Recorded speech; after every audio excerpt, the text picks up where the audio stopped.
மண் சாலையை பார்த்திருப்பீங்க, செம்மண் சாலையை பார்த்திருப்பீங்க, தார் ரோட வந்து பார்த்திருப்பீங்க. இந்த உலகத்தோட லாஸ்ட் ரோடு எங்க இருக்குன்னு தெரியுமா? அதாவது வந்து பாத்தீங்கன்னா ஐரோப்பால நார்வே இருக்கு பாத்தீங்களா, நார்வேல ஒரு கிராமத்தையும் நார்வேயும் இணைக்கிற ஒரு ரோடு தான் வந்து இந்த உலகத்திலே லாஸ்ட் ரோடுன்னு புவியியலாளர்களால் வந்து கண்டுபிடிக்கப்பட்டிருக்கு. இந்த ரோடோட கிலோமீட்டர் மொத்தம் வந்து 129 கிலோமீட்டர்.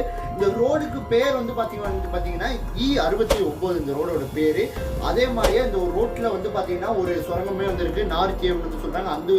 அதோட கிலோமீட்டர் வந்து பாத்தீங்கன்னா கிட்டத்தட்ட 6 கிலோமீட்டர்ன்றாங்க. கிட்டத்தட்ட அது ஒரு மர்மமான ஒரு சாலைன்னு சொல்றாங்க.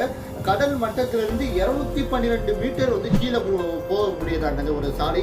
அதனால வந்து என்ன சொல்றாங்கன்னா, இந்த பூமியோட வட துருவத்துக்கு பக்கத்துல வந்து கொண்டுட்டு போயிருமா அந்த ஒரு சாலையில வந்து நம்ம போனோம்னா. இந்த சாலையில போறவங்க வந்து உயிரை வந்து பணைய வச்சு போகணும்னு சொல்றாங்க. ஏன்னா திடீர்னு கிளைமேட் வந்து சேஞ்ச் ஆகுமா, அது என்னன்னே வந்து பார்த்தீங்கன்னா தெரியல அப்படின்னு வந்து சொல்றாங்க. அதாவது வந்து திடீர்னு வெயில் அடிக்கும், திடீர்னு பனி பொழியும், திடீர்னு மழை பெய்யும், திடீர்னு வந்து பார்த்தீங்கன்னா அதாவது சூறாவளி வந்து